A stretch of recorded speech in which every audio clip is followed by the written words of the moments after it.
Hey, Denise, how are you? There we go. There we go. We got it to work. Hello. Happy Tuesday. Happy Happy New Tuesday. Year too. Happy New Year. Well, we talked a little bit, but I wanted to let me do a screen share with you. I wanted to show you a couple of things that have improved. I was excited to see your blood sugar 90 to 85. That's a pretty good change. Your B1 was a little bit higher than it was last time. You went from 18 to 25. Your overall hydration is actually a little bit better. You told me in your questionnaire you're drinking a little bit more water, so that's obvious here, but it looks like you're also exercising a bit harder. Has exercise been more intense? Yeah, it's been a little more intense, correct. Lifting heavier? Yep. You'll have a little bit of a spill out, and then that's okay. When you're the thing about breaking down muscle, and you know this, when you have little micro tears in the muscle, you have contents of the cells are released out. So that's what your kidney's filtering out, those larger particles, but that's also evidence of muscle growth, muscle development, and strain. So I'm not, as long as we're making improvements to staying well hydrated, you're going to be able to flush out the larger particles. You're going to flush out the leftovers. But Excellent. something else to consider is I always ask you to go first thing in the morning fasting. So that's going to always be a little bit more concentrated. Okay. Yep. Good to know. Your prostate was still perfect, 1.0. Your electrolytes were all absolutely gorgeous. Excellent. Excellent. Perfect there. Your protein's a little bit better this time. I know it doesn't sound like much, 6.6 to 6.7, but this is with, again, muscle development, fat loss, growth. So getting better with those things on board as well, that's fantastic. Your albumin and globulin are both perfect. So the proteins that you're getting, you're breaking down and absorbing those amino acids appropriately. So that's fantastic. Awesome. Your alkaline phosphatase always cracks me up because it makes it seem like you have a zinc deficiency, but you're getting zinc. So it's not a real zinc deficiency. I think this is more, and this is hard because alkaline phosphatase is what I use as an indicator for zinc, but it's also, if you have a clean diet and you don't have a lot of preservatives and phosphates, you're not going to have as much alkaline phosphatase to filter out. So in other words, that's evidence of a clean diet. So, awesome. I will take that, especially since it was 61 last year and it's still 61 this time. That's right. That's right. Look at that AST, ALT. Man, yes, I've been high in the past. That's great to see. Yeah, this is quite fantastic. And this is, again, with increased exercise and increased endurance, increased usage. So that's fantastic. Yeah, that's right. Your bilirubin stayed about the same. And, you know, this is hard. Again, first thing in the morning fasting, you still be digesting dinner from the night before. Number one. Number two, you could be very hungry and just releasing a little extra to try to elicit a meal. Yeah. The other thing could be Gilbert's disease, you know, just producing it's a benign overproduction of bilirubin, but without any other symptoms, you would have some spillover everywhere else if this was really problematic. And your iron was up. You were at 162 optimal range is up to 130. Have you been doing anything different with your? Well, so I really wanted to take a look at iron and ferritin because remember I run high on hematocrit hemoglobin. So 54, 55, I don't remember what the exact number is, but I constantly run, you know, and I don't want to get caught up in the whole blood donation piece unless I really need to. I don't mind going from time to time. So I want to kind of get the whole holistic picture, looking at platelets as well. And so, yeah, I'm interested to kind of hear your thoughts on that, I guess. Well, your hematocrit was 54, slightly higher than last time, 18. You have a little bit of excess stimulation, and this can happen when we're keeping your testosterone above optimal at 1161. This free testosterone sitting above optimal, so you have a little extra stimulation. So you're gonna have a little extra stimulation on that bone marrow, specifically to release more. Your red blood cells were 5.7. With this being where it is, not that it's crazy high, not that it's alarming, but this being where it is and your iron markers being elevated, you're taking iron from your diet and you're making more cells. You have an abundance to do so. And it's not problematic, but if you start to feel a little run down, tired, a little exhausted after exercise, you may want to donate, but I would not donate. I wouldn't make it like a routine. I wouldn't make it often. Donate and save a life. Yep. I'm there as well. I do eat beef daily, and I try to avoid, the hemi iron in the beef. I'm trying to avoid like a broccoli with the beef, a high vitamin C, because I don't want any help absorbing that iron. I don't need that. I know other people do. So I don't yet have a feel for how much the hemi iron is adding to the higher numbers. I'm sure it's a little bit. I just don't know how much. I don't know how to quantify that. So it's hard because you would have to actually weigh your food and measure the cereal values and look at it literally week to week to get an accurate value. Hey, do you have any thoughts? Because I love grits, and for whatever reason, they're putting non-hemi iron. They're supplementing iron and everything, grits, cereal, etc. And I love grits. They digest well. They seem to be clean on my body, etc. But they have quite a bit of non-hemi iron added to them. Do you have a feel for non-hemi iron adding to the iron load and or ferritin and or hematocrit, etc.? There is some evidence that shows you're absorbing a portion of it. Yes. Okay, that would make sense. Especially if the rest of your eating, the rest of your intake is clean, you don't have as much biofilm in your gut. So there's so much that goes. I'm going to take this real deep for a second. There's so much that goes into that consideration when they add those extras too, because it's based on the standard American diet, which has so much preservative, so much extra junk in it. And sugar, and so you get this biofilm in your gut, so you have less absorption. So they give you more of these supplements to try to help improve absorption. Well, if you don't have as much of the biofilm and you don't have as much of the gunk buildup in the gut, the good to bad bacteria ratio is in a good place. What happens is when you get foods like that have added sources, you absorb it. You absorb a little bit more than the general population, I would say. So that's I'm not going to say be careful or anything like that, just something to be cognizant of. And then of course, on testosterone, you have that stimulation. So it's telling your bone marrow, it's telling erythropoietin, hey, we have the ingredients available and we're on testosterone. Let's make more because more is better. We have better oxygen carrying ability, better ability to repair, bring nutrients to the cells. That's great, except for when it's a little bit higher and you're starting to feel the effects. So you're starting to feel a little tired, or again, just a slower recovery. Turning that volume down can be, I just imagine it like a crowded room, taking some of the crowd out. It just gives you a little bit more room. Yeah, makes sense. It's not problematic. I was a little surprised that my free T was that high based on my total T levels, which leads me to believe that my SHBG is probably pretty low. Surprisingly, because my blood sugars look so good right now. Depending on your timing of your injection too. So this was December 15th. If you injected the evening before having your labs drawn, then that's why that would be elevated. So right now, you're only at 180 a week on your testosterone. So you're not overdosed. Yeah. Based on a Monday, Wednesday, Friday. Right. What do you remember what day?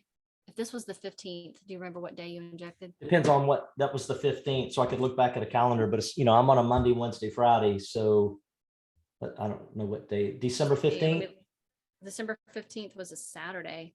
So, so you probably injected that Friday, correct? Yep.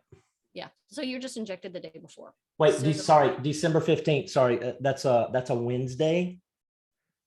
Hold on. Did I look at it wrong? Yeah. You got to get the right month. Got to get the right month. Yep. That's right. Sorry. I did. That's all good. So, yeah. That's a Wednesday. That's a Wednesday. So you would have injected on the 13th.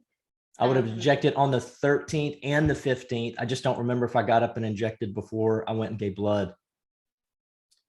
Probably not. Yeah, I would, based on your values, I would say probably not. Now, we could turn your dose down just a hair, but I think I'm going to pull it down just a hair. just Yeah. a little Yeah. bit, not much. I mean, Yeah. I'm gonna pull it down just I'm a little bit. okay. Yeah. Or you can ad lib, make a slight adjustment, see how you feel. Yeah. I like it. And if you notice a difference, then we can readjust. But I Yep. wouldn't go too much. You're using it. Yeah. I love. I'm just gonna bring this up because I see it. I love that your IGF is 180. That is gorgeous. Love it. It's fantastic. Awesome. I just want to point that out because I saw it. But back to the blood donation, you may feel, if you did donate, you may feel a little lighter, a little easier to recover. But Yeah. think about, I mean, this has been almost 9 months, and your values did not change much. So even if you donated once a year, twice a year, you don't have to be on a routine. Yep. In other words, it's Yep. not a requirement, and you don't have to be on a routine. But that's how much it changed in that many months. Yep. At that dose and at that stimulation. So that is not bad. Okay. I like it. I don't want to skip over anything. I'm so excited that your cholesterol is actually higher. I almost never get to say that. I'm usually telling people, okay, we got to lower cholesterol down a little bit. We've got to get that in a good place. But if your cholesterol is low, you're not feeding your brain as much. So we need more. Feed the brain. That helps with recovery. Yes. I'm such a fan of my omega-3s, right? And so I think a lot of people just aren't taking enough. And so I'm like, 4 grams a day. So that helps with joint support, cardiovascular support. It feeds your brain. You're in a much better spot now. Your ratios are perfect. Your low density to high density cholesterol ratio is perfect. Your total cholesterol to HDL ratio, 1/10 of a point above optimal. That is excellent. Bad. Excellent. Your low density cholesterol is 94. I mean, that's perfect. Your triglyceride to HDL ratio is perfect. Your triglycerides are still slightly below optimal. So I usually don't get to say that either. Yeah. And I live in Louisiana, but I don't like all the fried crap. So I'm good. No, that's perfect. Popeye's chicken, like the line will be out all the way onto the highway. It's crazy. Now, your TSH was slightly above optimal at 4.3. Yep. Hey, did you like my estradiol? I was kind of happy with it in the 50s. I'm thinking protection. Absolutely. Cardiovascular and heart protection and bone and everything else. So visceral belly fat, all the things, erection quality. It should be when your testosterone is where it is. That's okay. So they run together. Yep. Oh, sorry, I skipped down. Okay. Yeah, I thought it was further up, and so you hadn't gotten there yet. So yeah, thank you for that.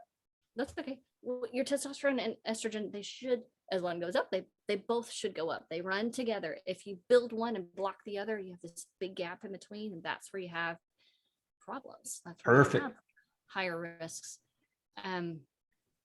Now, I was going back to your TSH. That was a little bit elevated at 4.3. Your free T3 is perfect.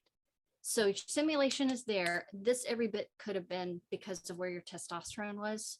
Just being a little bit elevated, you get a little extra stimulation to produce more of the thyroid. Your free T3 is perfect. So I'm excited about that. That's where that should be. But that extra stimulation is, again, that testosterone saying, "Whoo, I've got a little extra. We're going to burn a little faster. Let's stimulate that response from your thyroid." It's not bad. It's not problematic, but I think that these guys are connected. So if we tone this down just a little bit, I expect that response to tone. Excellent. Now your vitamin D, 110. That's a little bit higher than optimal. So right now, you said you toned it down a little bit, or did you stop? Yeah, you probably saw my questionnaire. I went ahead and pulled it off. It's fat soluble, so I'm thinking it's going to take time to make a big move. So I'm going to pull it out for a few weeks, and then I'll drip it back in. I was pleasantly surprised. I didn't expect it to be that high, but I've also been getting it's 80 degrees in December here in Louisiana, probably just like Houston, and so I've been getting outside, shirt off, and in addition to taking my standard dose of 10,000 IUs of the D3 with the K2, and so it's a little bit much. So I'm going to go ahead and pull it back a little bit for a little while.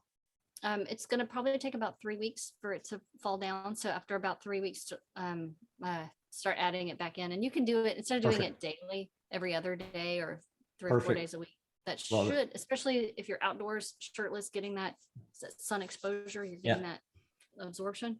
That should maintain that 70-80 range. Now, Perfect. I don't want you to fear this. You can't overdose on vitamin D. It is a fat soluble vitamin, but after all the COVID stuff, they tried to overdose people on vitamin D. And what happens is if you don't utilize it, you send it right out. Makes sense. So Yep. it's not a problem, but 110 is a little higher than what we need. So you don't need as much. Yep. Now your FSH and LH are very low, as Of course. expected when you're on testosterone. Of course. Body's lazy. Yep. If you're getting it from another source, you're not going to be as stimulated. It's only problematic if we're trying to have a baby.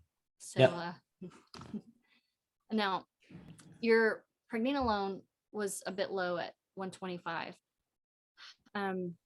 That's not part of your supplement regimen right now, correct? It is, Danese, and it has been for years at 50 milligrams each night. And I'm wondering if I don't want to go ahead and bump that up. And it's from Life Extension, so I trust it as a source from a quality standpoint. What are you thinking? I'm thinking let's do pharmaceutical grade and let's switch over to the DHEA pregnenolone combo. Revive makes one that has 50 milligrams of DHEA, 50 milligrams of pregnenolone. Your DHEA was still, a bit low at 218. Okay, I'm taking that too, by the way, 50 milligrams in the AM and 50 milligrams of pregnenolone in the PM. Yeah, it's not working. It's not enough. I don't want to say it's not enough volume, and I hesitate when I say this because Life Extension is a fantastic brand. Well, it's about absorption, right? Exactly, but there's the other fillers and things that have to go into it for a supplement. Pharmaceutical grade may be a way to go just for the purity side of it. So let's do it. Don't toss your supplement, but let's do a little trial with the pharmaceutical side of it. And because 125, 100 is not bad, especially if you're looking at the standard range. You're halfway where you should be, but the optimal range, you're a bit below that. The thing about I want it up because there's something going on, so I'm big on the stress response and the fight or flight, the sympathetic versus the parasympathetic. I look at my HRV and it's horrendous compared to others, compared to my wife, Abby. And so I know there's something going on, like that's one of the holes in my game. And so anything I can do to, magnesium pregnenolone to just kind of calm, right, especially in the evenings, then I'm going to try that.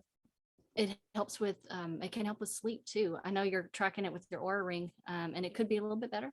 So that's kind of how I look at this. Just a little bit more volume could be a little bit better on optimizing that pregnenolone and the result of it. Because cool, I like it. Pregnenolone is a precursor for progesterone too. Progesterone is very calming. That's our happy hormone. Men need it too. Everybody thinks that's only a female hormone. No, it's needed. Absolutely. But your DHEA, we're a little over 100 points too low on that side. So I would like to see that closer to the 350 mark. Well, that DHEA is so good for everything. But I think my free T is a little bit high. That pregnenolone can actually bring that free T down, bring that pregnenolone up. Man, that could absolutely help some sleep. The thing about the free T3 being where it is, it's very stimulating. It's very stimulating to your system. So that could be kind of overwhelming your ability to calm down. And it's obvious with your TSH being slightly elevated, you're stimulated. So you're staying there a little bit high. And again, not high as in a bad thing, just higher in that excess stimulation side of it. So you're maintaining that. And if we calm it down a little bit, it's going to be much easier to rest. I like it. But yes, to answer your question about the estradiol, I was like, woohoo! My mentor is a firm believer in the higher the estrogen, the better erection quality, the better overall health response, longevity, cardiovascular support, all the benefits of estrogen. So make a joke about, I like it. I used to say I like it in the 30s and 40s because, wanted it to be a little bit higher because I was optimizing your testosterone. Now I find people that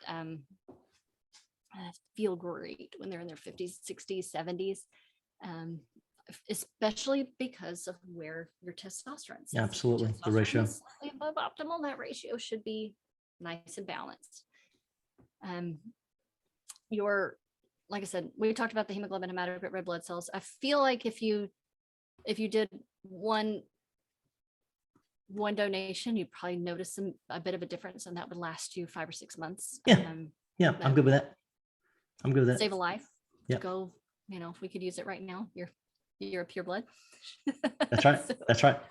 I'm a pure blood. Think about this with the CDC recommended schedule. I probably have 67 vaccines, multiple doses, and I'm a pure blood. yeah. 67 vaccines are in me. Crazy times. Crazy. Your main corpuscular volume is actually still slightly above optimal. You're getting those B vitamins. Your cells are bright, and I love it.